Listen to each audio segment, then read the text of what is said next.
Howdy folks, Spencer here, and today I'll be going over the latest batch of news for STO on both PC and console. As always, chapters to each topic are listed below. First up, Endeavor hosted Jeremy, Pundis, and Thomas on his stream earlier today to chat about the Federation Intel Holoship. At the end of that stream, they gave some teasers for an upcoming Zen Store ship bundle. This bundle is called the Timeless Legacy Starship Bundle, and it continues the TMP trend that we have seen throughout the year. In addition, one of the ships in the bundle was also officially shown off, the Okinawa. This ship originates from Starfleet Command, a game from 1999, and in that game, the Okinawa was a frigate. Now, as some of you saw in mid-June, I had made some predictions about this bundle. One of those predictions was based off a comment by the developers on the stream I did with them back in April, where they hinted towards a ship with two hulls. People quickly pointed out that could be the Yamato or Proxima, and today it seems that the Proxima is that ship. The Proxima is from the 2006 game Star Trek Legacy, and with the name of the bundle containing Legacy, both Thomas and Pundis having Legacy game boxes in their background on Endeavor's stream, which I'll zoom in for you here, and the fact that they kept dropping Legacy into the conversation throughout the stream makes me believe that it is going to be the Proxima. And for the last ship, as I said in that prediction video, with the remaster and work that was done for the Ranger that enabled customization between it and the Paladin, I do believe that is the final ship in this bundle. So to recap, there's a new Zen Store ship bundle arriving in the near future, likely later this month in July. With a format similar to what we saw with the Heritage Bundle, meaning you should be able to acquire the ships standalone for 3,000 Zen or with an unrestricted Tier 6 coupon, or you can go for the full thing and pick up the bundle. That'll also have some bundle exclusives in it that will likely be TMP themed. The three ships appear to be the Okinawa, which, based on the history of it from Starfleet Command, is going to be a frigate most likely. Then there is the Ranger, which was, again, recently remastered and had a bit of work done to it, and if that continues in that line of ships, I think that'll probably end up being a cruiser. And then for the Proxima from Star Trek Legacy, I don't know quite what to say for this. I could see it being a dreadnought or carrier of some sort, but I don't know enough about what it did in that game to lock it down to a specific playstyle. And if you want an idea of what to expect here, just look back at the structure of last year's Heritage Bundle, which had exclusives like hangar pets, a ground weapon, titles, and some consumables like a Tier 6 coupon. Pricing of the Heritage Bundle was 12,500 Zen base, with an intro 25% discount, taking it down to 9,375 Zen.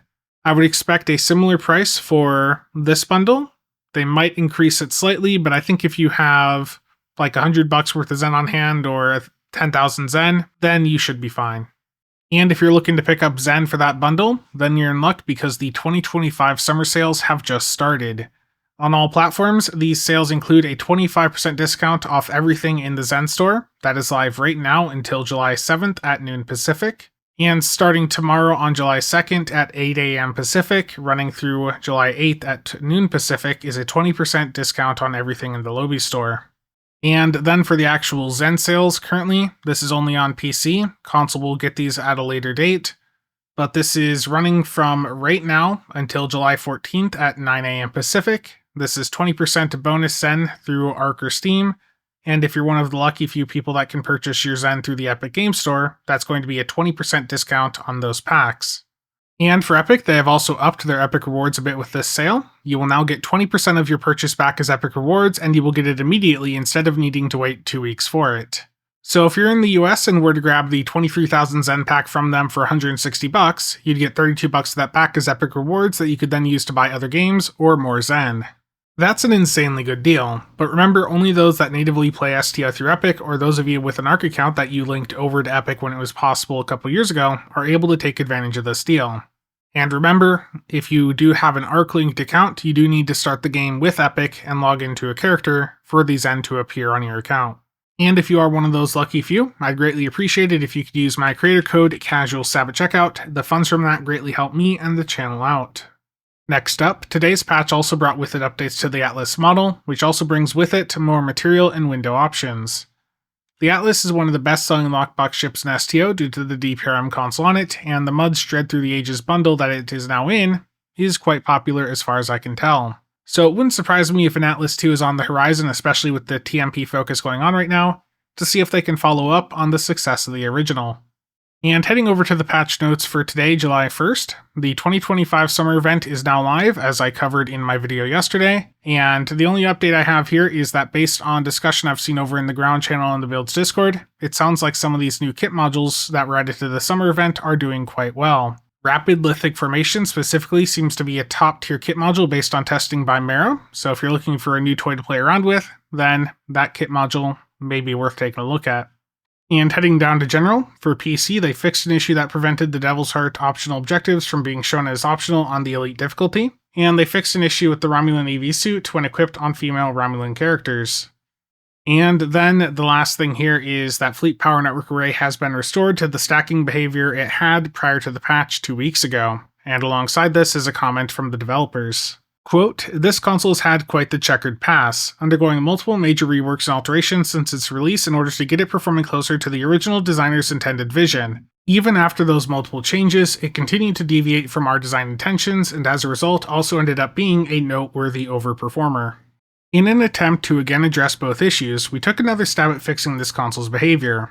In the process, a change was checked in last week that failed to achieve the behavior that we intended, and was flagged correctly by QA as being a failed fix for the issue that we had documented. As a result of this, we assumed that the change would not go live and took the action to remove it from our patch notes. Only after the patch going live did we realize that while the fix failed to meet our documented goals, it still had some impact on the console's performance, which ended up going live without documentation. Now, we find ourselves reevaluating matters since that event. For one thing, we're not certain we can achieve the behavior originally intended for this console.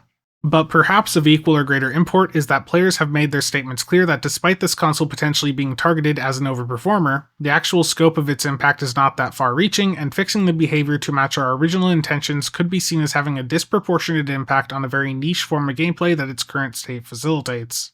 As a result of both of these factors, we've decided to revert last week's changes and hold off on further efforts to modify its behavior and performance. As players of a live game, we hope you can understand that we may reevaluate this console in the future, as we may with any item or ability in the game, and decide to modify how it performs. Change is a way of life for a game like this, and sometimes discovering broken or poorly tuned equipment takes some time to be noticed and addressed. But rest assured that if and when tuning changes occur in the future, we will continue doing our best to communicate those changes openly and clearly." End quote. I appreciate that they listened to the feedback and reverted this change.